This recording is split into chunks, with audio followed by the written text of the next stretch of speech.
Hey everyone, it's Arsene, and it is the 14th episode of Tomorrow's Medicine podcast. Today I'm talking to John Pemberton, who is an expert in diabetes education, founder of The Glucose Never Lies, and most importantly, founder of Grace, which is the future AI assistant that will accelerate diabetes education. Let's go straight to our conversation, and the first question, John, please introduce yourself. Tell us more about the work you do at the Glucose Never Lies and Grace.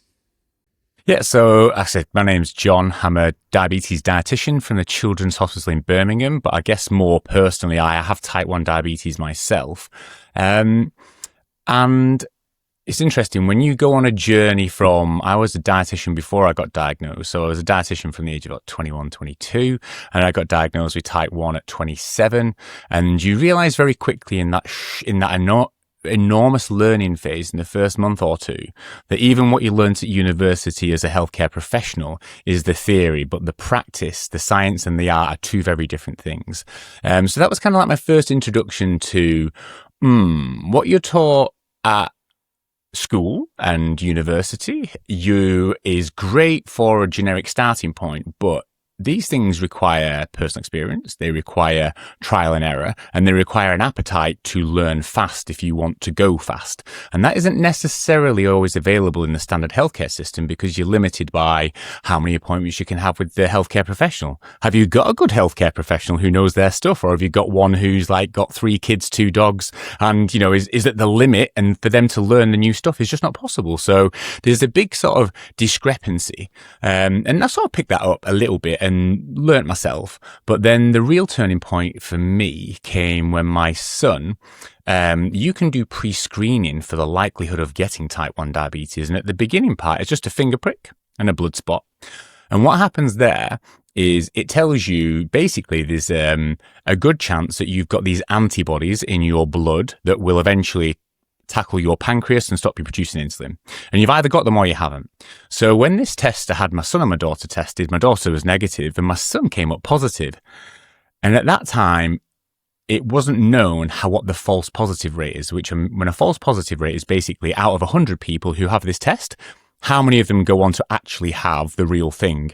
And at the time, I thought it was like 100, but it's actually only 95. So it's still a very high chance. So I had to what you have to do then is from the blood spot, to get rid of that 5% error, you've got to go and get a blood draw from your veins and actually double check that. And that's the statement of truth. But the gap between having that positive result, getting the venous test, and then getting the confirmation or the negative is about 6 weeks. And I remember sitting there for 6 weeks thinking, I was watching my son because I obviously had diabetes at this point, and I was like, wow, all this information and education that I give to the parents about you need to get your insulin before you eat and 15 minutes before, and you need to do some activity after eating, and all these good things that you're supposed to do, you realize how difficult it is to try and put that into practice because you're seeing your son and he's not finished his meal and you're like, wow, okay, what would I do here? What would I do here? And that really just made me think, I've got a lot of knowledge. And the education materials that we give to the families who we see is good, but it's static. It doesn't move. It's not dynamic. And also, it doesn't learn at the cadence that certain individuals want to learn. It learns at a cadence of, you come in once a week for 6 weeks and you get your education. Now, some people want to learn faster than that. And some people want to learn slower than that, but it doesn't matter because that's the program. So I kind of sat there and thought, well, within me, my wife, my mum, my dad, my mother-in-law, my sister, all the people who are going to maybe look after Jude, they all learn at different speeds. So I need to create something that allows them to learn at the pace that they want to learn. So it started off with a website. I got a hold of my mate who's he's into tech, which we'll get to later on. And he sort of created me a WordPress site, and I started, knocking out what was, I believed, good quality education. And so we got the basics, like the how to survive and how to thrive down over about 6 weeks. And I was like, right, done. We've done the sprint. And then the test came back negative. So it was like, oh, okay. But then I was already on a journey. I was like, if I know now that families and things learn at a different speed, and I've already kind of said the model that we're using, it's okay, but it only suits maybe 30% of the people. 30% want to go faster, 30% want to go slower. Do I carry on making this education. And it was about at that time that quite a few people reached out to me and said, we really love your stuff, your written stuff. Like, we're quite geeky. We, we want the detail. We like the detail. So give us more of it. So then that was kind of a point of like, what do I do with this now? So it was just a hobby. So that was back in 2019. So it was like a hobby for about 5 years where I would learn. It was my learning process. So I would go to a conference, I would learn about something new, and I'd be like, okay, so how do I distill this to people other than where I work?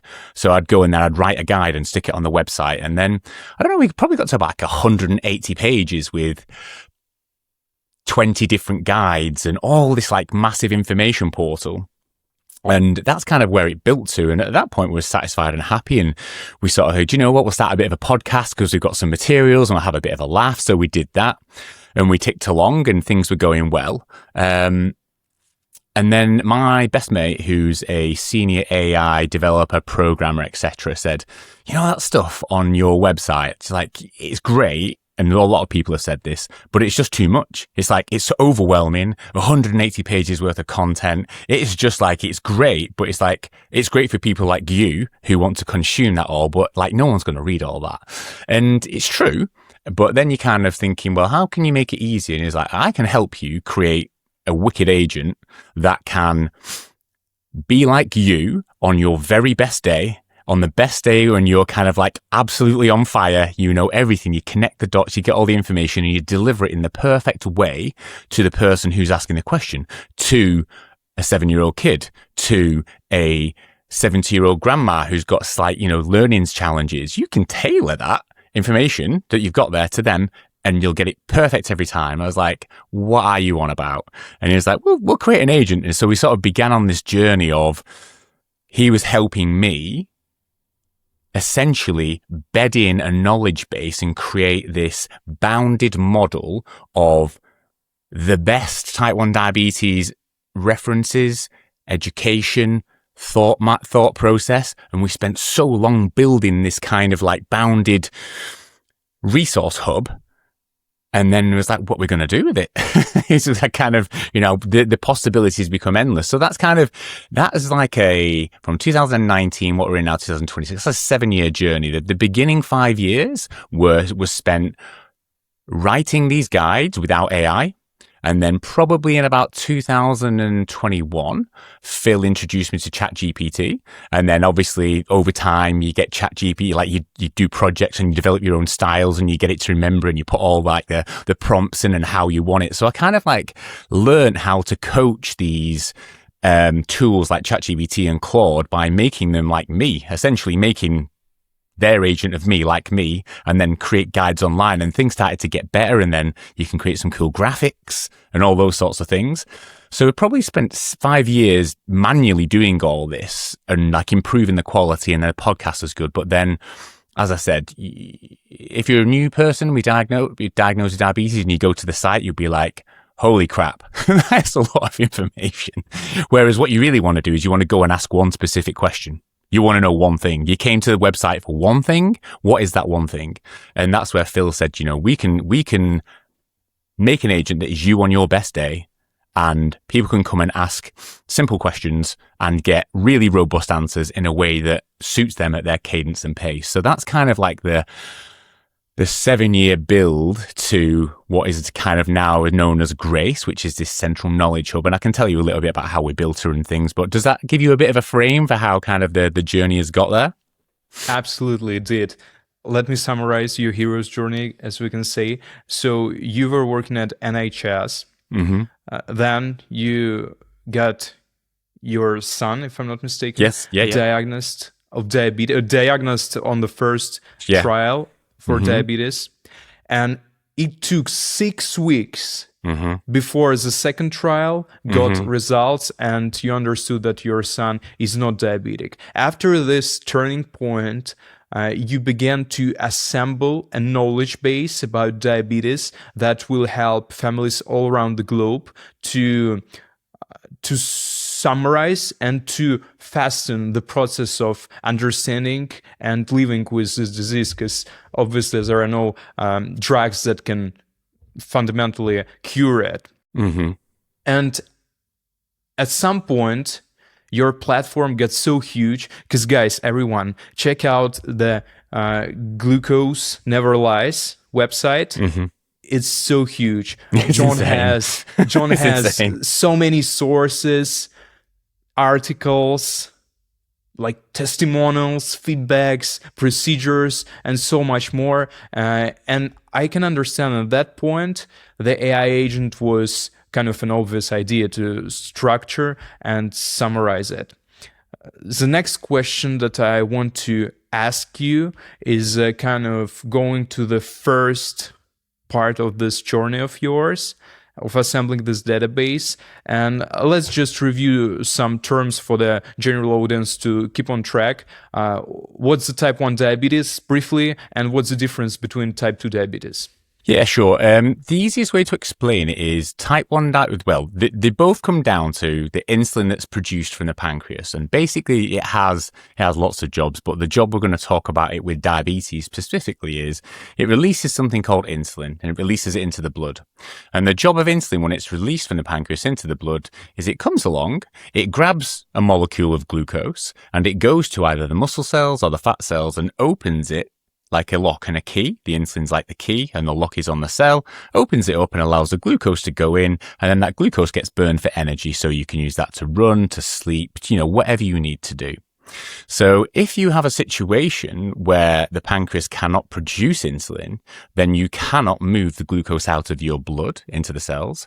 Therefore, you have no energy in your cells and the glucose level rises very high. So with type 1 diabetes, what happens, as I was maybe alluded to with my son, is if you have antibodies, and antibodies are essentially the white cells in your blood, the defense mechanism, the things that fights off colds and viruses. So when you get those, your body goes, okay, we're going nuclear on this horrible thing that's come in. We'll produce loads of white cells and kill off these invaders.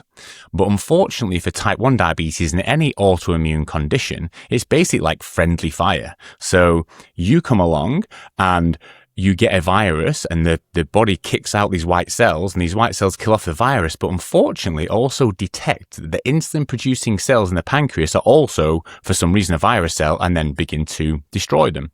So it's the type 1 diabetes is an autoimmune condition. It's friendly fire. Your own body turns on itself to basically destroy the pancreas cells from insulin. Therefore, very quickly, not quite overnight, but over a month or two, you go from being able to produce as much insulin as you would like to virtually none. The blood sugar goes extremely high. The energy production in the cells doesn't happen from glucose and can only go from fat. So you end up burning fat at such a high rate, you lose weight. But that burning fat at that level causes acidic products, and that's what's basically called diabetic ketoacidosis. The acidic part is your pH drops so low that your body can't function. And if you don't take insulin, you die. So, 100 years ago, before Banting and Best, it was a death sentence. If you had type 1 diabetes, you died because you could not move glucose into your cells. So the first amazing thing for people with type 1 was the synthesis and the finding of insulin so that actually people can survive this condition, which is amazing. So it's all about replacement of insulin for type 1. Now, type 2 is slightly different. You do not have the autoimmune destruction. What you have is generally, not always, but generally, people with type 2 diabetes carry extra fat around the midriff and around their organs. And what happens there is, if you can think of a cell that has that lock that's the key is meant to open, if you have lots of fat around your central organs, that lock mechanism gets stuck, what they call insulin resistance. The fat basically stops the insulin from working very well. So what has to happen then is the pancreas has to push insulin out at double time, overtime, triple time, 3 time. And then basically you end up with such a high level of insulin in the blood that you then end up storing lots of extra fat, and the pancreas just becomes tired out. It's like you can imagine working a 90-hour week for 10 years. At some point, you're just going to go, hell no, that's too much for me. So the difference with type 2, it can be, if you catch it early enough and you lose the fat around the organs, you can actually take the stress off the pancreas, get it back down to a 40-hour week, and actually reverse the condition if you catch it early enough. With type 1, you can't reverse the condition because the destruction is autoimmune. So hopefully that explains the difference between the two. Jesus. Whenever anyone asks me what diabetes is, I'll clip this out and send it to them for you to describe.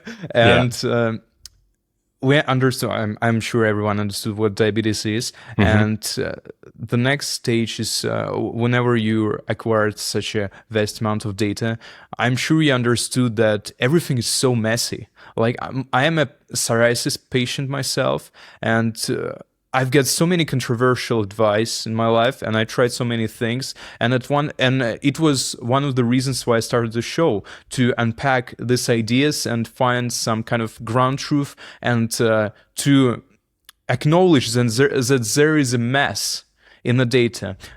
Could you walk us through the sources, the evidence, and this data? Yeah, so I think it's very interesting. So the way that I view this is, I'm thinking back to when I was at university. So the information that I learned at university was in the textbooks, typically, not so much in journals. So your typical textbook is on average 10 years behind the current evidence base. On average, 10 years. At least. That's crazy to start with. So 10 years at best case, you're behind the 8 ball.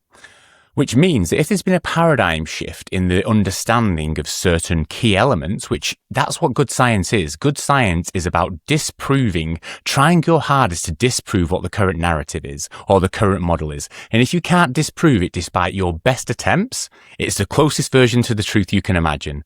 But the purpose of trying to disprove it is to move knowledge along, which means if you've got good scientists, if you've got new techniques, new nanotechnologies, new diagnosis things, these paradigms should be changing all the time. They should be changing by the month, by the week, certainly by the year, not by 10 years. Things happen faster than that. So inevitably, when healthcare professionals and education models that are evidence-based, because they had a randomized control trial 5 years ago saying that that was the thing to do, it's already gone. Like, it's disappeared. Like, it may have been the source of truth at the time, and it might be good, but it might not be the best. And I think once you acknowledge that as a healthcare professional, as a patient, as a person living with a condition, I don't think it's right to be sort of down on the current healthcare system. It's just an acknowledgement that what you want things to move fast. You want knowledge to progress. You want therapies to go fast. So if that's the case, the price you pay is that typically the healthcare professionals that you see, if they're still based off textbook learning, are going to be on maybe outdated models, maybe outdated mechanisms, and it's just natural. That's the way it is. And you'll get some healthcare professionals who are on the ball, who are on the money, who know their stuff, and they're the typical ones that people pay a lot of money to go to see because they're the ones who are there. So I think once you've kind of got that frame of understanding, what you have to do is kind of think, okay, if we know this, where is the best place to start of what's close enough to the truth that gets updated regularly enough and that is a consensus across a broad range of healthcare professionals that that's a good place to start for everybody? And the answer within diabetes is the International Society for Pediatric and Adolescent Diabetes, ISPAD. They update their guidelines every 2 or 4 years with the very best people in the world. Now, I've sat in a couple of those guidelines, not saying that I'm the best in the world, but when you sit on those guidelines, you realize the top dogs who are there, like, they know their stuff. They are on the 5-minute science. So that's their life. That's what, the professors, they dedicated their life to it. So when you kind of go on a consensus guideline, it takes you 6 months to write. And by the time you've published it, you've already been disproven on a couple of things because the evidence is already gone. But that's fine, because if you're only 2 years out, or at maximum 4 years out, you know that those guidelines are the best effort of truth by a set of individuals who really know the stuff. So ISPAD for pediatrics, the ADA, American Diabetes Association, and the European Association for Diabetes, EASD, are the adult equivalent of the best version of the truth that's 2 years old, is what I would say. It's a really good place to start. It's a really good place to start. It's what everyone agrees is a very good place for now. So that's the place to start. And with Grace, that's what we did. We took all the chapters from the current ISPAD guidelines for pediatrics, and that's your base layer of truth. We took all the ADA and EASD, that's the adult source of truth. And a lot of it is very similar, but there are some specific differences. So that allows you with your model, the base layer of truth, when you're thinking about kind of algorithms and where you're going to retrieve your information from. If you're an adult, you're going to go over here. If you're pediatric, you're going to go over here. So that's kind of our base layer of information. But one thing, the beauty of me spending 7 years writing guides out is I was translating these guides, which sometimes were very dry, 15 pages of recommendations with A, B, C, D, and no clinical delivery whatsoever in language that is like horrible to understand.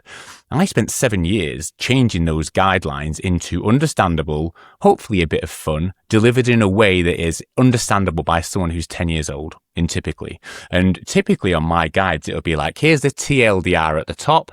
You can stop here with this 20%. Now, if you want to get nerdy and get into the weeds, I'll take you deep into the weeds for the next 80%. But you can stop here and you can get most of things that you need to know.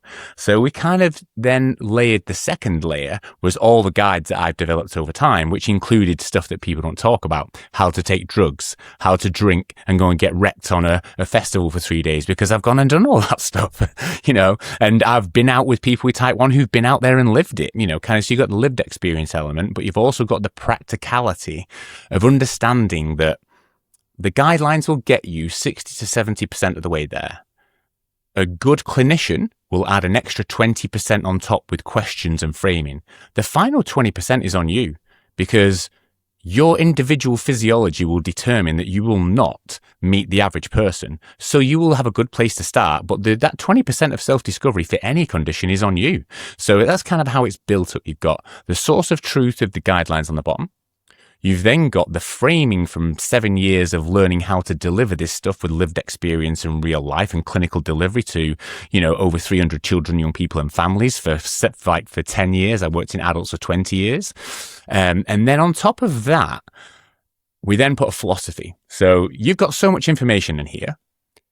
You're at risk of someone asking a question and this thing just spits out at you everything it knows, and it's a horrible experience because you're kind of like, I don't want all that information. I just kind of want the key stuff. So for me, like I say, my best mate, Phil, who's also like an AI developer, is obviously helping me do this along the way. He said, like, I don't know if you know Nassim Taleb. I know. Yeah. Oh, huge fan. So me and Phil are huge fans. We've read the book so many times and just agree with so much of it. So a lot of things. So for example, I will say that type 1 diabetes is a black swan condition, which basically means things can go perfectly for 10 years. You only need one serious slip up, and that could be it for you. You forget to take your insulin, or something happens to your insulin for 2 or 3 days, you're gone. If you go out and drink loads of alcohol and take loads of insulin by accident, you might not wake up. So you might think things are going okay for a long period of time, but you've always got to have in the back of your mind, because the risk level is so high, you have to be cautious about the quality and the accuracy of new technologies. You have to be very, happy about the stuff you're using, that there's a serious evidence base behind it before you'll stick it on yourself or someone who you are supporting. So we built that within our model. You can't ask about a device. Grace will only give you not advice, she'll give you education on devices where we're happy with the data. If you asked it about certain devices which are available, she'll go, I don't know about those because they don't meet the data situation. So we know that type 1 diabetes is a black swan condition. So we apply that precautionary principle in terms of what devices and what information gets in there. So that's kind of like the first filter. The second filter is what we call via negativa. Is, like you said before, there's so much information out there, but there's only a few levers for most things that really account for most of the difference. So what are the 3 or 4 levers for each of these things that look after the majority of the risk? So for exercise, for example, if you would say to someone with type 1 diabetes, tell me about what things might influence the glucose level during exercise, and they'll be able to reel off. They'll say, oh, the temperature. Oh, it's how much insulin you've taken. It's the time of day. It's this. And they'll come up with 15. I was like, okay, so how are you going to ask somebody about all of those 15 and help them make a plan? Because to me, that sounds like a lot of information, and you're going to be like, you can't make that decision. And realistically, there's 3 things that make all the difference. Number 1, what's your glucose level when you're starting? Number 2, is it moving up or down? And then number 3, how much insulin have you got circulating in your body from the previous insulin dose you've given in the last 8 hours? If you know the answers to those 3 things, your risk, you can give a plan very simply to moderate your risk of going low, extremely simply. But unless you've lived it, unless you know the data and unless you kind of have a frame for less is more, i.e. via negativa, focus on the things that make the biggest difference, you're going to end up giving output saying, oh, well, there's these 15 things that you can do and you need to take account of all of them. You don't just need to account of 3 things. You count 3 things and you're golden. So we wanted to make sure that when people were putting questions in, it was only going to give education around the things that really move the needle. And then the final bit, which is Nassim's last book, which for me is so important with the framing of this, is called Skin in the Game.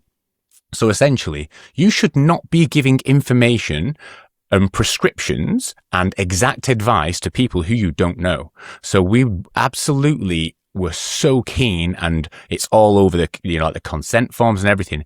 It's an educational advisor that for 20% of the information will get you 80% of the way there. The other 20% is for a human to human conversation, for self-discovery learning, for an interaction with someone who knows your context, who knows your family, who knows your social history, who knows what your tendencies are. AI cannot do that, but it can get you 80% of the way there, like that. The other 20% that's what human beings are for. Like, get AI to help you get 80% of the way there. And then as a clinician, that's amazing. It means I can sit there and talk to you about what's going on in your life, about what other things other than diabetes are affecting, what's going on. But if you can't get 80% of the way there, you spend the whole consultation trying to get to 80% and you miss the most important part, which is speaking to the human being in front of you. So we wanted to be clear from a skin in the game perspective that no one should take any of the things for prescriptive advice. They should take it as an educational advisor that will give you what the average person with your insulin or your weight would suggest from the consensus guidelines to a starting point.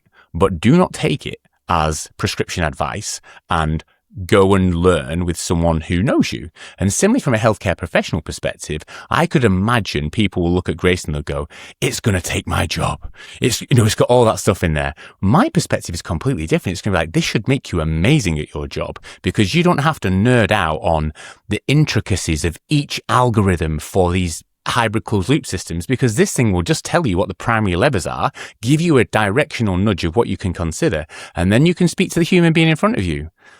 So the people who are good human to human communicators will love it. The people who are not good human to human communicators, they may feel like, oh my God, I've been hiding behind this mask of knowing all this detail for so long. Now I've got to speak to the human in front of me.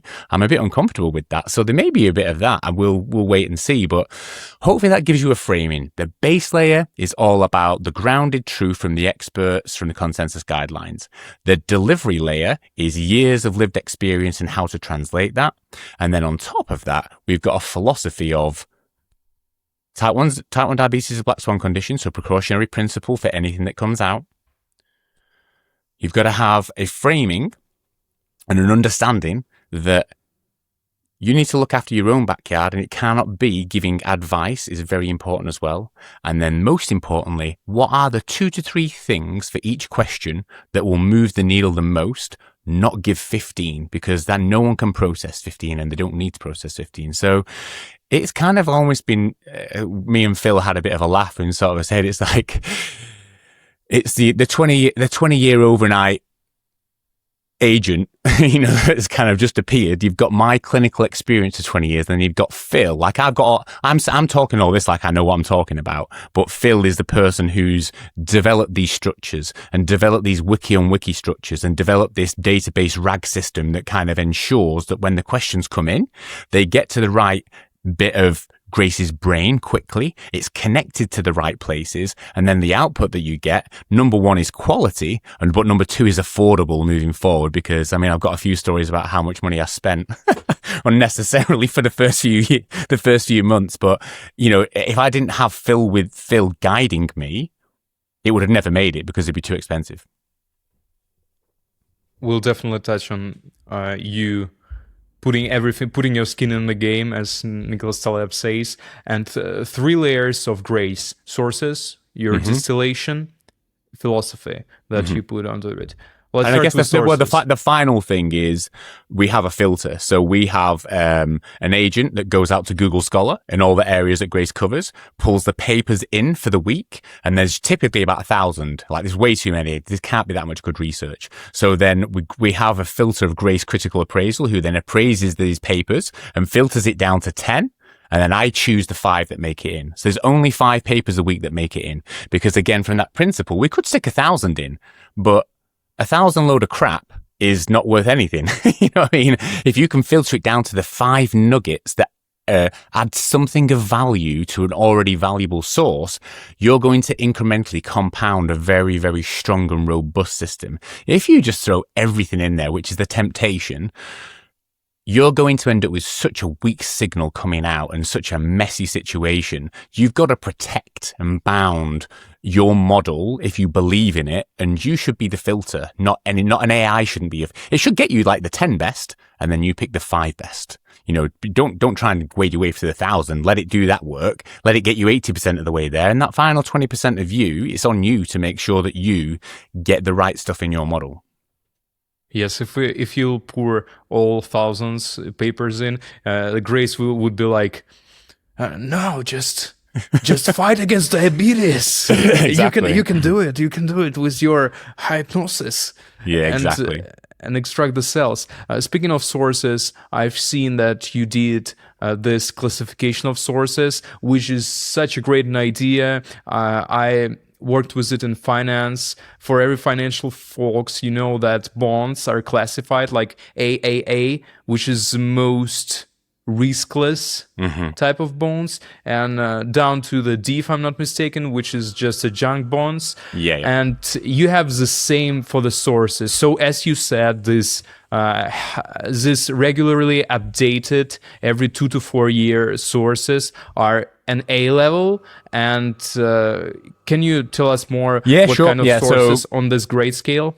Yeah, so typically within research, you have A to D. So A is either a systematic review, which is basically it's very simply, a randomized control trial is the best that we have, which is essentially you get 2 groups. They're ideally as close as possible as you can be. And then you give one group the intervention, and then the other group is exactly the same apart from the intervention. So you follow them over a number of years, and if they end up with different outcomes, ideally if they're the same, you can basically attribute the difference to that one intervention. So that is kind of like the gold standard, but that's expensive and sometimes messy, especially when you've got a human condition going on. Like matching, it can be quite difficult, but that is the gold standard randomized control trial. So randomized control trial counts, but what you really want is replication within science. So anyone can do a randomized control trial, and if you look at Nassim Taleb, Fooled by Randomness, you can get a randomized control trial that just pumps out a result which is unfortunately gives you a positive finding when it shouldn't have done. But if you've got 10 randomized control trials on one topic and they've all got pretty much the same signal, that gives you a high level of confidence that whatever it is working consistently and robustly. So that's what a systematic review is. It looks at all the randomized control trials on a particular topic. It puts them together and it says, on the balance of things, does this thing really work? So you've got systematic reviews and randomized control trials sitting at A. And then B is typically not randomized control trials, but control trials. So you haven't randomly put them in. You've kind of split 2 groups and you give one the intervention and one not. And if you've got quite a lot of signal, like a strong signal there, you can be quite happy with the B evidence. But if the signal's a bit weak, you're a bit like, maybe not. There could be a bit of randomness going in. C is observational trial. So large registries, big data sets, which I actually really like. Real world data for one particular reason, as long as the data source is big enough to pick out a generic signal that then can be tested in a randomized control trial, because randomized control trials in diabetes are typically white middle class people who are very switched on, very health conscious. So you're bound to get a good result of them following whatever it is you're supposed to do. So it's good for showing efficacy that something will work, but effectiveness is very different. Efficacy is, will it work? Effectiveness is, if you give it to everyone, will it still work on average for everyone? They're 2 very different questions. So randomized control trials are good for efficacy to prove, but if you want effectiveness, the real world data kind of tells you when you give it to everybody, do they get the benefit? And an easy way to explain this is, if you look at all the randomized control trials for these new hybrid closed loop pumps that adjust the insulin without you thinking about it, in the trials, the metric that we use is time in range, time in the glucose range that you would like. They're typically hitting 75, 80% in trials. You chuck this thing out on a real world across the board data set, which we have done in the UK with children. The average time in range is 65%. It's 10% lower. Now that's still better than the 50% you get on the other therapies, but it ain't quite 75%. So the real world observational data gives you a better frame for, on average, for the people who you're looking at, what result you're going to get. So it's understanding the levels. And then grade D is, we don't have any randomized control trials. We don't really have any open trials. We don't have much real world data. What do the experts think? So that's down to anecdotal experience of individuals. Now, I've been on some of these groups, and you have some very powerful, noisy people on there who've got a strong opinion about something. So you have to be a little bit careful about grade D evidence, because it's open season for people who are very bullish about certain particular topics, and they may be right, but they won't necessarily have the data to back it up. So we've graded the educational recommendations based on A to D. And so that people can get a frame for, okay, Grace is suggesting this, but it's a grade D. And she's already said it's, grade C, grade D. It's the best we've got. Kind of go and speak to your team. Where if it's grade A and it's been proven time and time again, like hybrid closed loop systems, she'd be like, look, this is kind of, the evidence is very, very strong on this topic. You want to go and speak to your team. This is probably what the evidence would suggest is the best approach to consider moving forward. So again, when you're trying to distill a lot of information, which keeps on growing and growing and growing, you need a way to be able to discern what is kind of like closer to the truth, A, bit closer to the truth, and a bit more like, is a D? I'm not going to base a strong decision on a D, that's for sure. So yeah, the grading system, like it sounds like similar to the previous work that you've been involved in. You need some way to allow people to understand. And I think A, B, C, D makes sense, doesn't it? Because like A is obviously the best, and D is a bit like, like if you got a D at school in maths or something, you're like, wouldn't we want that person to be your accountant? Absolutely. Let's keep your distillation as a second layer of grace, because it involves a lot of technical computer science details, and proceed with the philosophy. You said that you position grace not as a medical tool and not with exact numbers, take this pill, go to swim 20 kilometers, go to an ice bath, and you position it more as educational colleague, I may say, educational mentor in the space. Could you tell me why you decided to proceed in such a way? Yeah, well, I mean, first of all, from a simple legality and cost perspective. So if you want a medical device that gives prescriptions, that in CE marking from Europe is a class 2A or a class 2B device. And to get that through, it's like £500,000. So on a simple level, that is just like, it's impossible. It's impossible. But also for me, from a skin in the game perspective, very, very important that I don't want people using Grace to think that Grace knows them.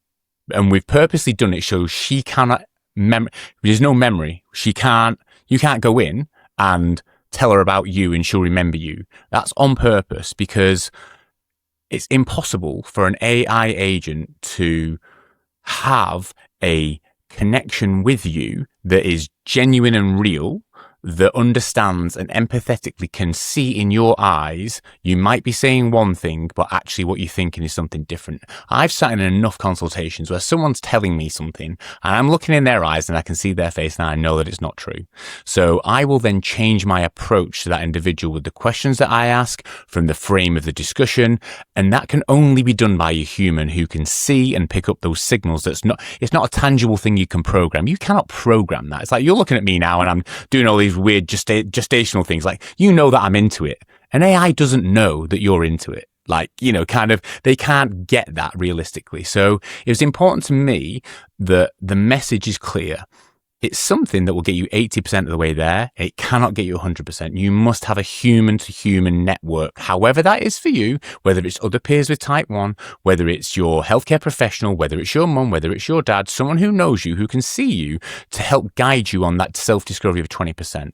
So there's kind of like a cost implication, but there's a more important framing of if you've got a good healthcare professional, they will know that 20% is the most important bit, and that can only be done by guidance, support, or self-discovery. So it's just so important to me that that's the case. And also from like a Nassim Nicholas Taleb perspective, if it was prescribing something and then someone dies because they've followed that, or someone gets seriously injured, I don't want to be the person who goes, oh, well, I've got insurance, so it's okay. That for me is such a cop-out, and I think it's absolute bollocks. Like people who kind of hide behind a limited company and director's insurance, or maybe even go online as a person, an influencer or whatever, who's saying, use this, use that, I think it's great for everybody. It's like, you don't know them. You don't know their individual circumstances. How can you be suggesting to do that? You're like, oh, I'm covered because I'm covered by public liability insurance or whatever. It's like, what? I don't give a shit about that. It's like, are you a human being? There's another human being who's going to be following your information. Are you happy that human being? Do you really feel comfortable about that? That for me, I am not happy with whatsoever. So it's important for me that always will remain the same. That's why we set her up. She will not have a memory of you. She will not allow you to create a project and, kind of dig into your personal things. She might allow you to set up a project for informational purposes only, but you won't be like, I've, got this and that and like get the perfect plan for me. It doesn't allow it to do that. And that's very, very purposeful. And I know a lot of people have said, oh, it'd be great to have like it given your prescriptions. They'll be like, you might think it would be, but it doesn't know you. Like it's never going to know you. So take the 80% and be grateful, and then go and do the 20% with a human being. Because like for me in the future, I know we'll talk a little bit about at the end, AI for me should be about making human beings, allow them to get 80% of the way there for amazing things, and then sparkle with your 20%. Whatever makes you, whatever makes your amazing things about you or human beings, like, what a chance to kind of like really show that off without having to do all the grunt work to kind of get 80% of the way there. That for me is such an important piece of grace. And I'd hope that healthcare professionals, some won't, some will think it's kind of like too far, but I would hope that most would see it be an opportunity that they don't have to learn the nuts and bolts of every single system, of every single guideline, to keep up with the nerds like me who it's their life. They can actually be better than me because they can get that 80%, and they're probably a better communicator than me. So they can actually be better for the people who they see. For me, that's a win-win. So yeah, a real listening to Nassim Nicholas Taleb. And I think he tells the story about the 2008 financial crisis of how, people were selling these like mortgages upon mortgages upon mortgages and kind of like going to the hilt. And the people at the top knew what was going on. And then when the crash came, they were the people who'd been claiming bonuses of 15, 20, 100 million pounds. And then when the crash came, did they pay any of that back? No. It was the US government who paid it back. They were still off in their Hawaii and whatever things claiming, hey, we couldn't see it coming. Well, it came and you've still got 100 million quid. Like Johnny down the road has lost his mortgage and his pension. Are you going to give him any 100 million? Oh, no, I've earned that. Well, you've earned that by putting them at risk, and you're now hiding behind, I've got a limited company and we're kind of like behind this insurance policy. That's just bad human behavior. That's just kind of like, you wouldn't do that to your neighbor. So don't do it to someone over the other side of the world just because you don't know who they are. Like that for me is just like poor human beings. So I want to be very important to me that people will never approach grace and be like, it's going to tell me what to do. No, it's going to get you 80% of the way there. 20% is on you and your network. So yeah, I think if I wouldn't have read Nassim Nicholas Taleb, there's a chance that I would be like, well, we'll push it more towards prescription and we'll get people really into it and we'll charge them loads of money.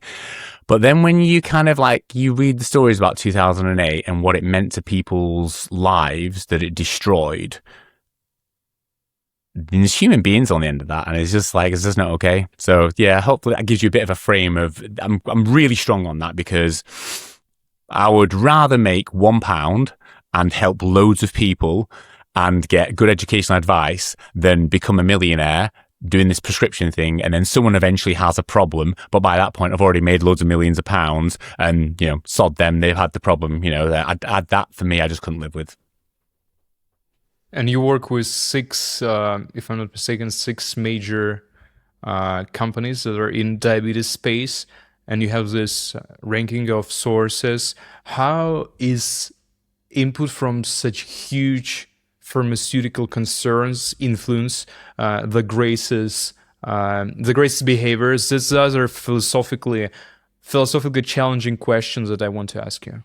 Yeah, no, it's a really good question. So we don't take sponsorship.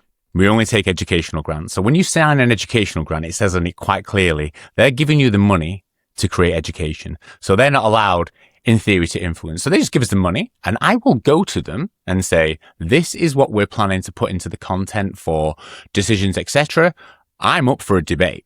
Because you know your product really well, you know your data really well, but don't think because you've given me money that you're going to influence my decision. Because at the bottom line, we've signed a piece of paper. So you've got to put trust in me that you believe that your product is good and it's good for people with diabetes. In that case, I'm happy to have a discussion. So we won't take any money. So for example, on a CGM perspective, there's 5 simple questions about when this device was tested.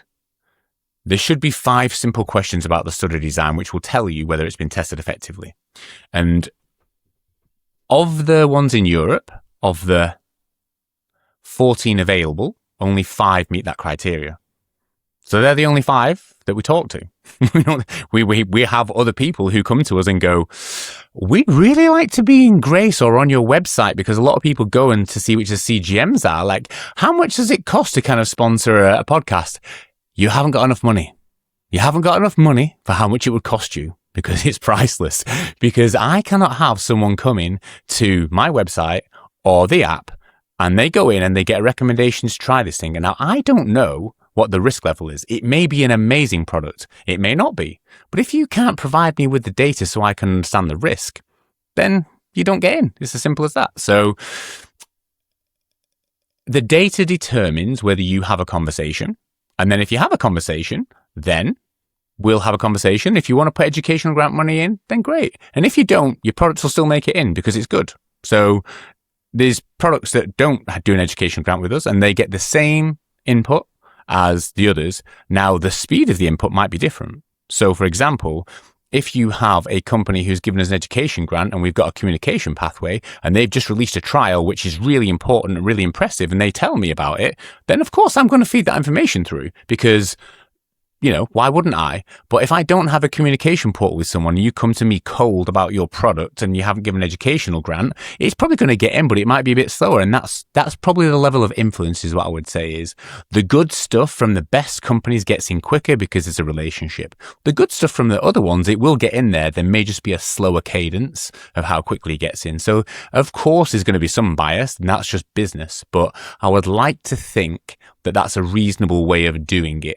As opposed to taking sponsorship, which then has a problem if you rely on that sponsorship for how your model works. So that's kind of hopefully gives you a frame. There's of course going to be some influence. And there's also relationships. Like there's certain individuals within the companies that I really get along with who are a great laugh and I'll go and have a beer with them and, be brilliant. But I used to work in industry. I used to work for Medtronic. I've worked in the private industry. I know how it works. I know when people are trying to butter you up. I don't care. I'll take you free drinks, but I'll still be there when you come back. Like, just because you bought me a few free drinks doesn't mean that your stuff is going to get in faster because I've worked on that side. I know how it works. So I think that maybe people who have had interactions with me and seen the research that we've written and the papers that we've done and the level of honesty that we've done will realize that I'm not up for sale, basically, but I'm up for collaboration with good products and I'm up for collaboration with products that will really help people. And of course, I'll be happy to take your money and fast track your stuff through if I think it's good stuff. But if I don't think it is, I'm not interested. So that's kind of the philosophy behind it. So it's a little bit based on trust from their perspective that I'm going to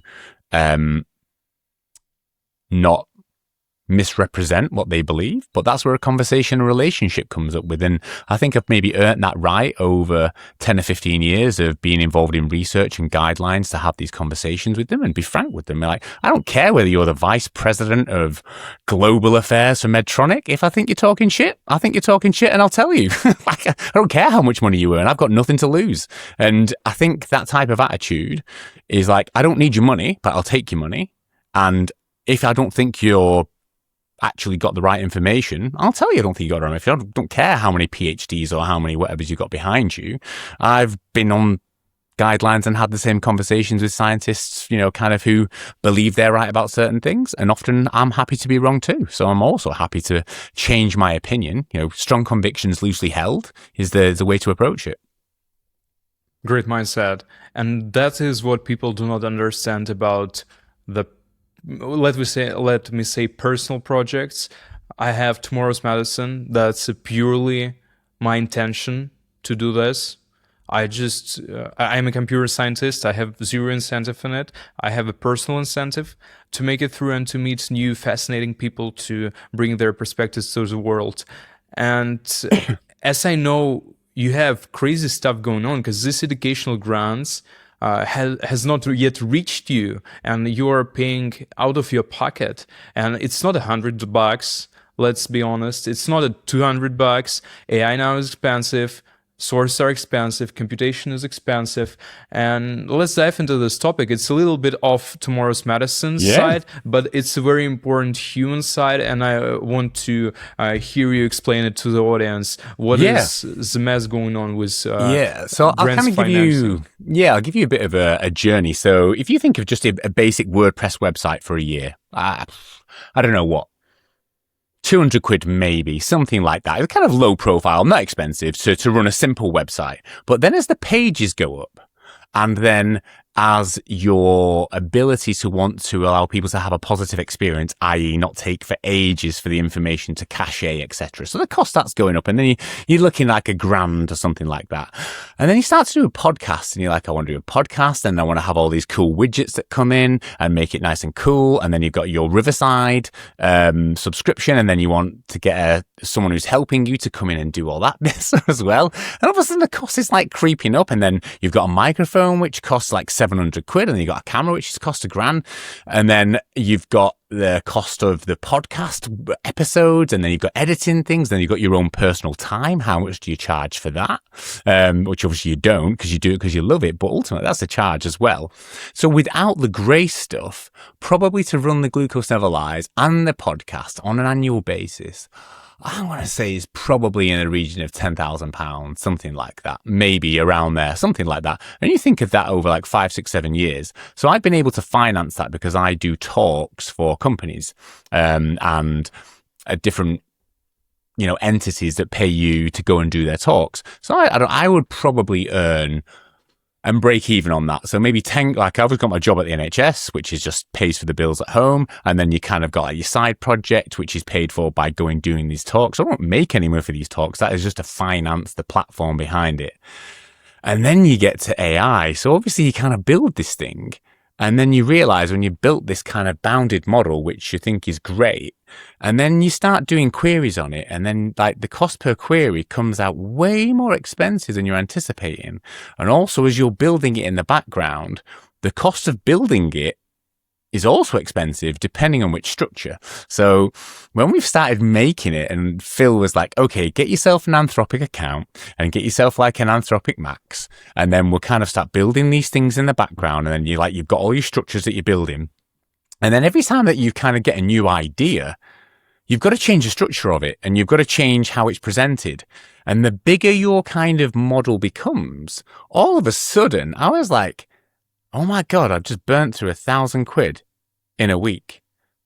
Oh crap. Now that's £2,000 in 2 weeks. And I'm not at the model that I want yet. So I got with Phil, and I was like, Phil, like, this is going to bankrupt me personally within about 3 weeks. He was like, okay, now we're at a model. You're in my game. So he works in basically what I call token management. So essentially, I had what I call a flat structure. So I had all this information that's just flat across the way. And Grace is trying, Anthropic is trying, Claude is trying to mash all this together to come up with answers. And it's so expensive because he doesn't know where to look. So Phil was like, okay, there's two approaches. There's kind of like, if you think of like a wiki file, which is kind of got like structures and tree structures, we can stick things on there. But then once you get to a point where that becomes expensive, you can then do database approaches with RAG style. So we've kind of now gone from this really flat structure to a wiki with RAGs and these kind of cost per quotas that go into things. So it's like, I'm talking about like I know about it. I kind of got this. I would say I'm about like a 60% the way I understand it. Phil understands it to a T. But essentially we put this in place and then we reran the validation of how much it would have cost me. How much would that £2,000 have cost me if we'd have done this from the beginning? And the answer would have been 50 quid. It would have gone to 5% of the cost. And it was like, if I didn't know that, I would be gone and bankrupt in 3 weeks' time because I couldn't afford to do it. So that now we've built the model. So we kind of just stopped there and I was like, I can't afford to carry on like this. But then we've kind of done it. So that level of work now costs significantly less. So we can carry on. But if I didn't have that technical expertise by the side of me, I would be gone already. Like Grace would be disintegrated because it'd be too expensive. So yeah, I would say to anyone who's thinking about building a model, if you've got the ideas and you've got the knowledge base, but you don't have the architecture, the best money you can spend is finding an AI developer, number one, who's interested in your project because they personally like you, i.e. it's my best mate. He was the best man at my wedding. I was the best man at his wedding. So he's doing it for me. It's like I paid him, I think I paid him $6,000 or maybe $10,000 to help me. That should have cost 150 grand. He's done it for me on mates rates at like 5% of the cost. I wouldn't have been able to build it otherwise. It's like as simple as that. But he's doing it because obviously now he's part of the company and he's got skin in the game. He's part of the Glucose Never Lies. Of course, that was going to be part of, look, I'll pay you a tenth of what you would have got paid, but I'll also give you like 20% of the company. So how are you in or you're not in? So he's got skin in the game with me. And I've obviously got skin in the game with him. But without that, it wouldn't have been happening for sure. So we've kind of got there through me. Probably Grace now owes me 20 grand, I reckon. And I reckon over the years through contributions from getting from the companies and education, well, the personal earnings from the companies, about 50 grand and then about 30 grand. So it's probably about 100 grand's worth of money. Plus Phil should have cost another 100 grand. And then we had a very fortunate interaction where a member of the type 1 diabetes community who's a VC, he read my drugs and alcohol guide and was like, that's amazing. Like there'll be people who want to go out and get smashed who are going to read that and will be able to do it in a much safer way. And I see you've got this model. I'm going to give you 24 hours with this thing that I've got, which is a 10-year data set of people's CGM and insulin data. And you can test your models. You can test your algorithms on it and see what you get. And he allows us to do like 33 tests. And of those 33 tests, 29 came out suggesting that the model that we had was very good with some slight adjustments. And that's just another bit of fortune. That would have cost like 150 grand for me to access that database. But it was like, because I like what you're doing, I'll let you do it for free. So like, okay, you've got 24 hours. So that was caffeine, whatever stimulants I could get to kind of like hammer down these things. I was broken by the end of it, but I was like, I'm not going to make the most of this opportunity to get this validation work done. So it's just like, it's pure fortune, pure like work for 7 years, pure fortune of my best mate being an AI coder, pure fortune of having this person who read my blog and kind of like lent a hand. And then for me, it's about now trying to get a sustainable model moving forward to give back for people with type 1 diabetes. So it doesn't matter whether you live in Tanzania, it doesn't matter whether you live in New Zealand, doesn't matter whether you live in China. Within your pocket, you will be able to ask questions about type 1 diabetes that will give you 80% of the way there very quickly, very efficiently, and delivered in a way with the warmth that Grace offers. Okay, and well, you just named crazy amounts of money, and do you have a plan in mind how to get any return on the investment? And does the educational grants from the companies cover the work on Grace, or is it a separate realm? Yeah, so the personal time in Oh my God. It depends on how much pricing my hours. If I price my hours at £10 an hour, God, it'd probably owe me about 200, 300 grand. If I price my hours at like 30 quid an hour, which would be cheap still, it'd be about £1 million. And if I priced it at market rate, I don't know, it'd be about like 4 million quid. So like, if you ever get involved in a personal project, you can just forget your own time. You're doing it because you believe it's going to be helpful for people. But I think we've got to a model now where it is good, well, very good. It is cheap enough to be sustainable. And then the question comes, okay, so if you want to get this for free for people with type 1 diabetes, how are you going to do it? So there's quite a few ways. The first one will be, it will be free for people with type 1, but if they're people who access it and they really like it and they want to pay it forward, they can give a a donation, which is not for the subscription. You can have it for free. But if you donate, then we'll give another license for free to somebody else. So it'll pay for yours and somebody else's from the Glucose Level Eyes. So that's one way. If people in the community really like it, if they go to the Buy Me a Coffee thing, that £5 will be registered. Then another one will be freed up for the next person who's on the waiting list. So that will be, so if you're in and you then pay a £5, then someone else, the door opens for someone else. So the community can like self-fund that way if they want to, if they found it valuable. There's no pressure. It's completely their choice. And at the moment that they redact that, then that license disappears. So that is like a revolving door policy. The second will be if companies or charities think that it's really useful, they can sponsor however many for a £5 at a time. And for every £5 that they chuck in, we'll chuck in one for free. So if they buy 100, we'll chuck in another 100. For free. So if you've got charities, if you've got medical device companies, if you've got individuals who've got quite a lot of money with type 1 diabetes who would like to sponsor like 1,000, then of course we'll just match it. And obviously that'll be a bit of a downer for the people when they no longer have access to it because that sponsorship sort of gets reduced. But if they've really valued it for £5 a month, they can probably carry it on themselves. So it'd be up to them from there. And then the other one is we've approached kind of like big organizations who've got a lot of money who are funding cures for diabetes and various different things and saying, look, you're pumping all this money into hoping that there's a cure. That's great. How about you give us a portion of that money to support people who've currently got the condition?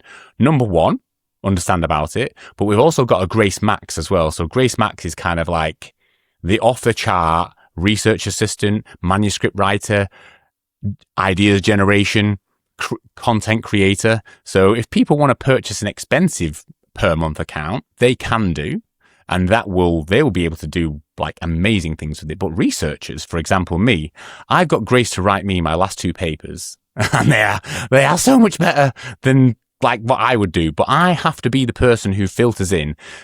This is the idea. This is the structure. These are the evidence base that we're going to look at. These are the diagrams that I would really like and the figures. And this is the framing I would like. I would really like this kind of framing and to come from this angle and really set up this nice prompt. And then all of a sudden it spits out this 4,000 word thing. I would like it in diabetes care. The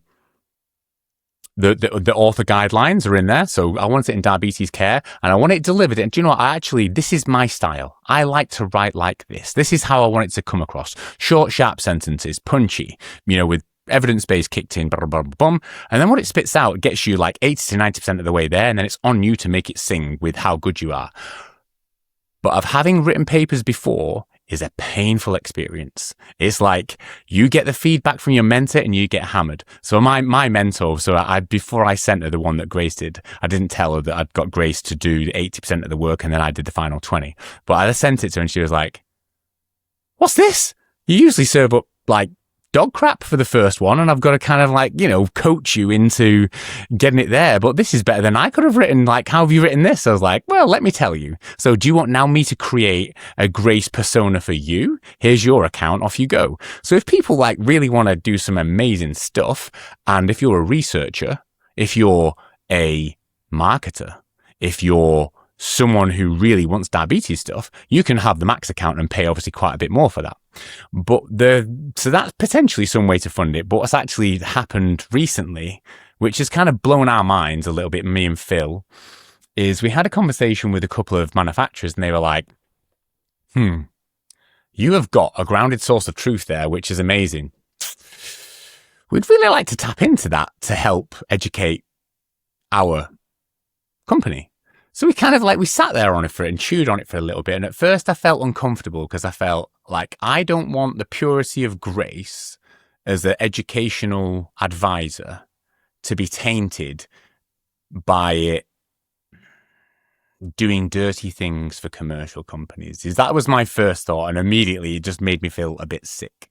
And I was like, I don't think I'm down for that at all.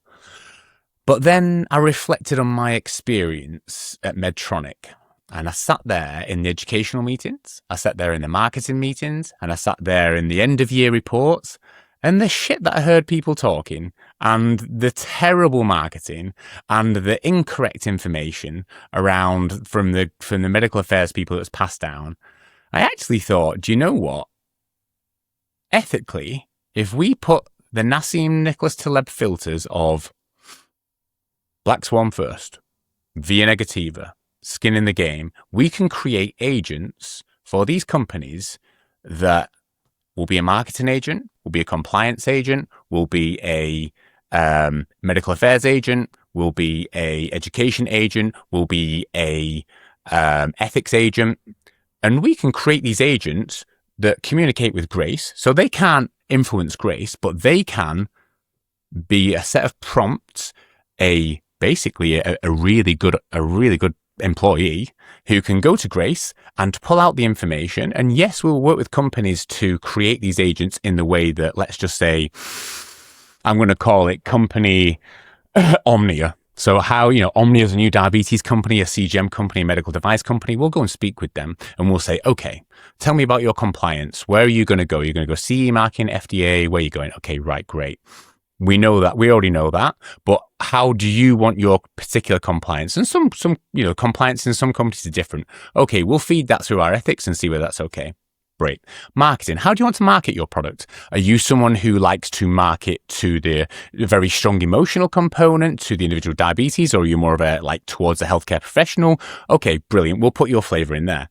Okay, education. How do you want your education to be? Do you want your education to your patients and to be like this? Okay, sales. What's your sales philosophy? Do you work on the challenger mindset? Do you work on the insight selling? Or are you more of a relational seller? How do you want your sales reps to be? Or do you want them to choose that? Do you want them to be able to plug in and choose that? So we can put all that in for the companies and then say, right, do you need all those marketers? Do you need all those sales trainers? Do you need all those compliance people? Or do you need 20% of amazing human beings who dictate and adjust these agents, and therefore you get their 80% done brilliantly? And that's the way the future's going. Now, people don't like that. Like, some people are going to go, you're going to take away jobs. But the bottom line is, it's coming, whether you like it or not. Like, this is going to happen for all marketing jobs, all sales jobs, all compliance jobs. These agents are better than you on your best day. But what they're not better than is defining the parameters, defining the model, being that influencer who kind of gets the best agent. They're the 20% of best people whose jobs are absolutely safe. They're going to dictate these agents. But the 80% of people who are not very good at their job or who are just followers in those particular professions, they're gone. They're going to disappear. So I'm not saying, like, people might think that that's a very crude mindset from me to say that I'm happy for those jobs to go. But whether you like it or whether you like it or not, it's coming and it's going to happen. So why don't I be a person from a diabetes perspective who helps that happen whilst making money so that people with diabetes get Grace for free? The money that we make, I'm going to take a portion of it. Like, I'm not saying that I'm going to live a squalid life. I will take some money for it, yes, but I'll take a fair portion, but I will push through those licenses for free so that people can get educated. And if it means that a few people in private industry lose their job a bit sooner than they would have done anyway, well, I would imagine that people with type 1 diabetes don't give a shit about that because they have got a tough life and they would like some quality education. So Absolutely. I'm happy to take that ethical position and say, if there's a few marketers and salespeople who lose their job, Well, if it means that people with type 1 diabetes get great education, I'm willing to sit there and take that on the chin. John, and I mean, if we do this agents in the Nicholas Taleb way versus the usual big corporation Armageddon way, like break everything, they will still fire these people. They'll still fire these people. I'll give you an example. So we've already freak everything up. Yeah, we've already had 3 very good conversations. One with a huge 25 billion turnover company. And we've had this conversation. I can see their eyes. They're like this. We're going to save loads of money on these people. I'm like, okay, that's fine. But if you're going to use us, we're going to do it the Taleb way. And second of all, we're only going to do it for products that we believe in. So for example, I would not do continuous ketone monitoring through this process because I don't believe on the balance of things, it's number one, a good product. I don't think it'll help enough people. And I think on the balance of things for most people, it will be a signal that will be more annoying than helpful. And the same for continuous glucose monitoring for people in the wellness space. The signal to ratio is terrible. So you'll end up with people who are making decisions on these glucose numbers that are actually not accurate enough to be making those decisions. However, continuous lactate monitoring is the canary in the coal mine 10 to 15 years before you're going to get metabolic disease. That is a signal that is worth paying attention to. If you want to, use Grace to explore that, to get marketing agents, compliance agents, education, etc. I'll help you because I believe that that is going to be good for people. So I'll help you do that. But if you come to me with an idea to try and make money and use Grace to kind of supercharge that, piss off. I'm not interested. Not interested in your money at all. If it ain't going to help people and it ain't going to go through a Taleb process of we'll help you, but in the right way and in a fair way, we'll help you, but I'm not going to help you if you're just trying to make money off a product that ain't going to help people. Not interested. Last but not least, let's talk about tomorrow's medicine. And let's forget diabetes, glucose, Grace for a moment, and look at the bigger picture all throughout the world, throughout the US, the UK, other countries. And what do you envision? I'll let you paint 2 pictures. Mm-hmm. The first picture is what do you think will happen in the 10 years, let's say 10 years. And the second picture is what do you want to happen to the medical system at all? Can you speculate on such topics? I guess from a pure Taleb perspective is like, I have got no clue. So what I'm about to say now... Nobody does. Yeah. What I'm about to say now, take with a pinch of salt and laugh, because speculation on this sort of stuff, what I knew about how to create an AI agent 2 weeks ago, literally 2 weeks ago, is a joke to what I know now, because I've already built stuff which I am blown away with, which might mean in 3 weeks' time, what I can build will be so much better and so ridiculously a joke to what I thought 2 weeks ago that it's like embarrassing. So what I will start by saying is I have got no clue, but what I do know is it's going to happen fast. It's going to happen extremely quick, and it's going to catch most people completely unaware. They're going to have this job in marketing and sales and AI programming, and in 3 weeks they're gone. So as an example, there's one major online retailer who got their best AI programmers to put everything into this AI agent, and they all enjoyed this project, and it was completely brilliant. And then they sacked them all, because this AI agent took over all their jobs. And all that remains is the 20% of people who are dictating these AI agents. So as I described to you with what Grace might be able to support with these agents for these medical device companies and the jobs in sales and marketing, that's what I would foresee, is that the best 20% of people were going to be safe because they're going to work with companies like us, with companies who are better than us, who know miles more than us, and they're going to be able to create these agents which do those jobs so much better, so much efficiently, and so much more in the way that that company wants them to do it. And those jobs are going to disappear. So that would be my short-term view, not like 10 years, that's like 3 years. For the companies that really are kind of forward thinking, their employee structure will be changing rapidly, especially in the resource generation, dossier creation, coming to market with compliance stuff, like all those jobs disappear. What won't disappear, in my opinion, is the good human communicators. The relational people who can look in your eyes and know when you're talking shit, know how to press your buttons, and know how to structure a conversation that allows what AI has generated to sing. So the communicators of this world, the relational people, that is the currency. That's the educators. That is like people like you. People who can have a communication, they have conversation, can ask questions, can press someone's buttons, can kind of find out what is the secret source to human being communication. Like that is a currency that is going to thrive. And that's teachers. That's educators. Yep. Great nurses, great doctors who can communicate were going to thrive. Information jockeys, you're gone. SOP-driven people, you're disappearing. You're not disappearing. Your job's disappearing. The question is, can you adapt to that? It's not, don't sulk about it. It's just the requirement of human beings to adapt.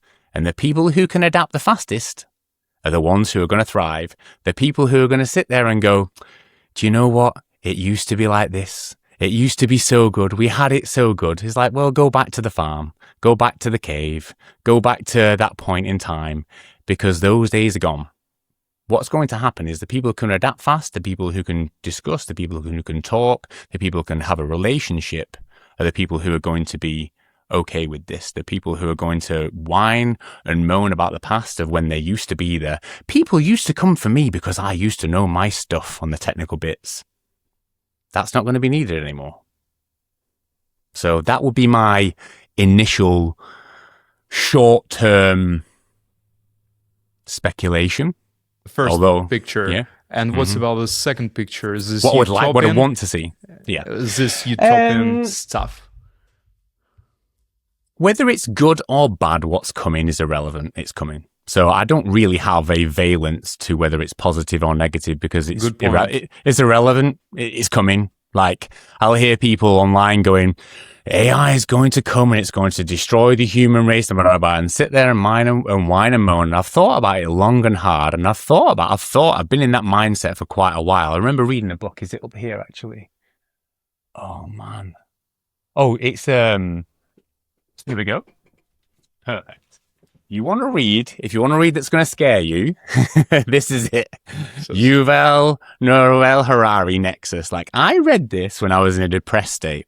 So I've been in a depressed state a couple of times in a really, really bad way. Not to do with diabetes or anything, because I had a functional motor disorder, which meant that I was overthinking moving because I'd had physical injuries, which meant that my brain was trying to understand how to move again. And when you're in a position where you're locked into your brain about moving and you can't get out and you can't get present, it's a pretty terrible place and you need a lot of stuff to distract you. And that book, it was a good distraction because it's a deep and philosophical and scary read in a lot of ways. It's about how information networks progress. And it's like how human beings are expected to be in a tribe of 150 people. You're meant to know everybody, you're meant to know everyone, and you're meant to have a brilliant time with 150 people. You know who's talking shit to you, and you know who's honest.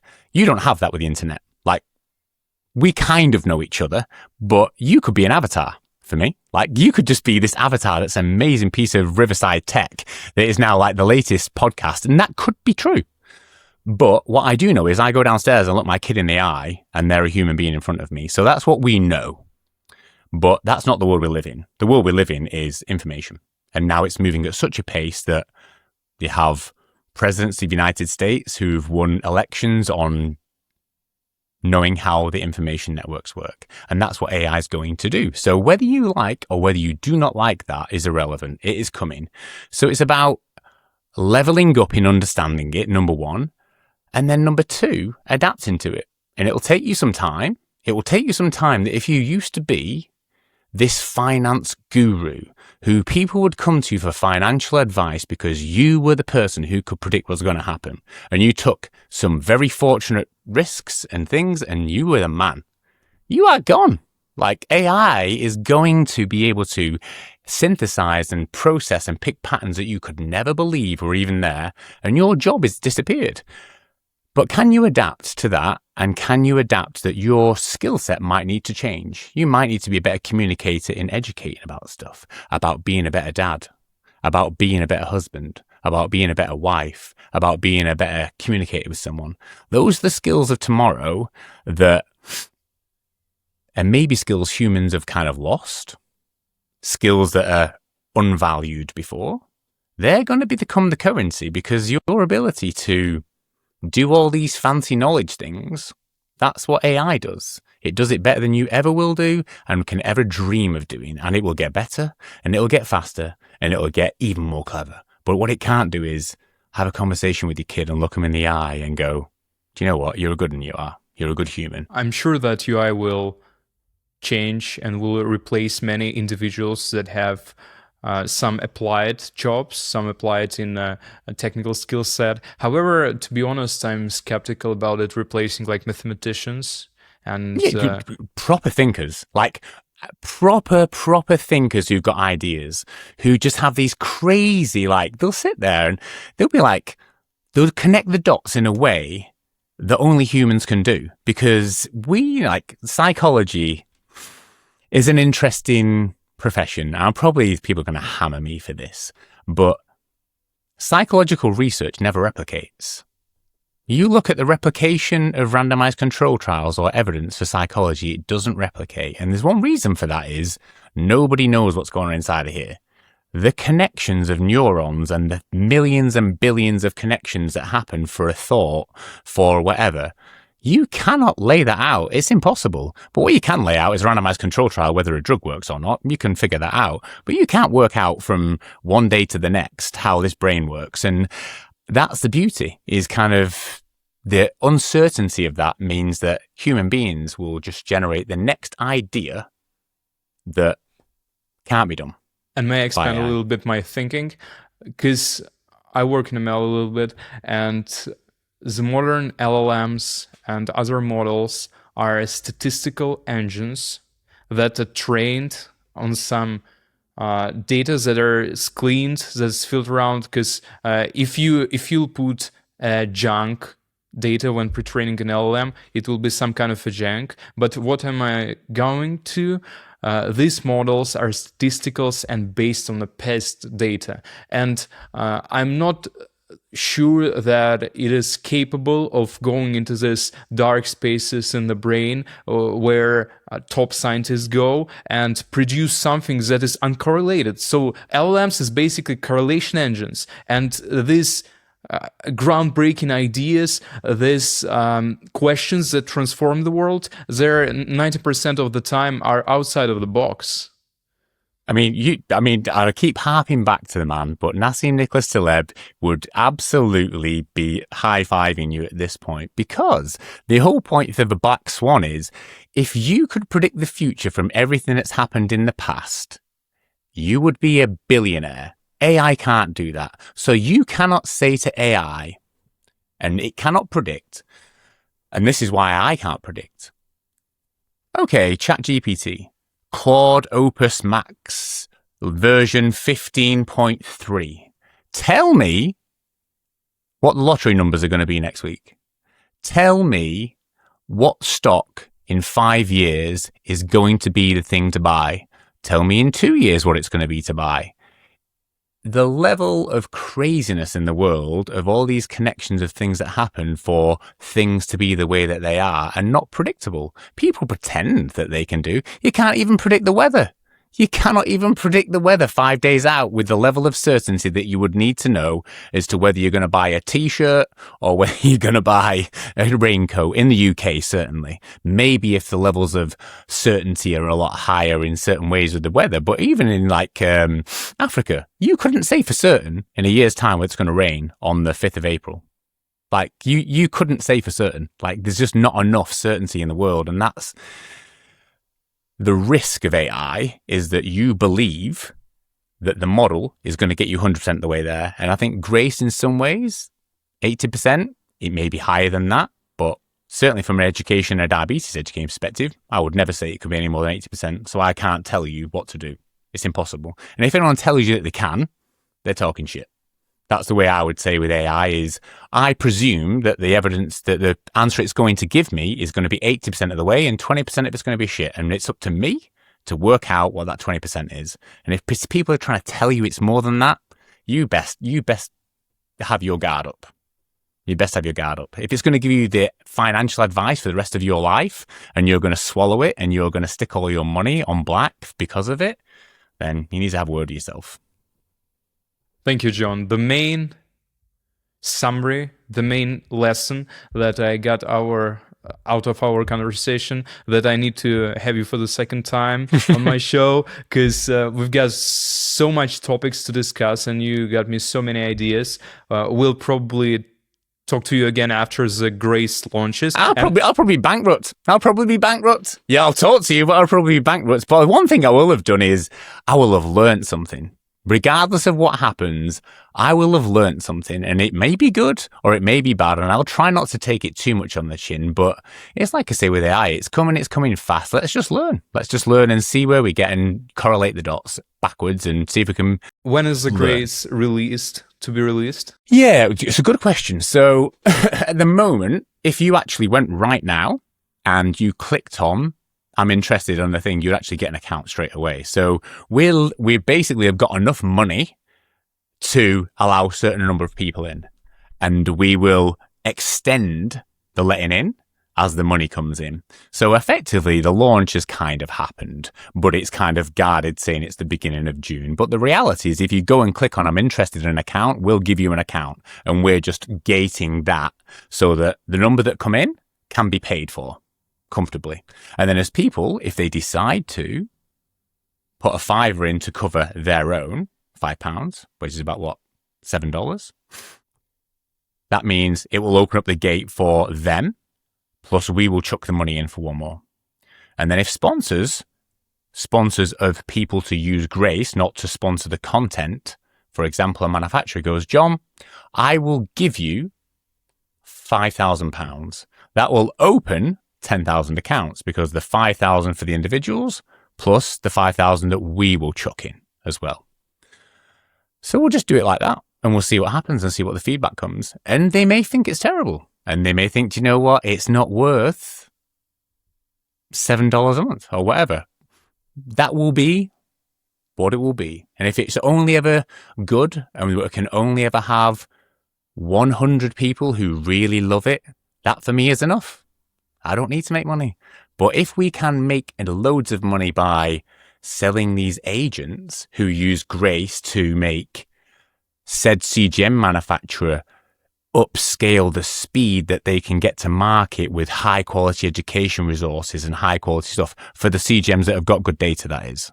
And for the AID devices that have got good data, we'll help them because we believe they've got a good product. If a company comes to me and goes, we think what you've said about lactate is the way, we'll help you get to market quick because we genuinely believe that continuous lactate monitors in, what we're in 2026? If they move fast, 2028, 2029, certainly 2030, continuous lactate monitors will be the thing that will determine 10 to 15 years before metabolic problems happen. Insurance companies will be bending over backwards to help people get on one and bring their lactate down.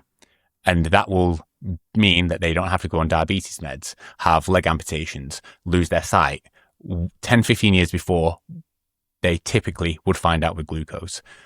That will be the next thing. Now, will we be making money off that? I do not care. If someone listens to this and they go, that's the thing. That's the thing I want to pump my money into. And they go and find somebody else to do it with and they make loads of money off it and people get helped. Brilliant.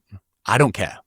But if it's us, it means that more people with type 1 diabetes get education for free. So that's, if you're interested in that, we can do the two together. I'll reach out to you in a couple of months. Everyone, audience, thank you for listening. It was the 14th episode of Tomorrow's Medicine. I hope you learned a lot. It was John Pemberton with me. Thank you, John. And yeah, see you soon, hopefully. Absolutely.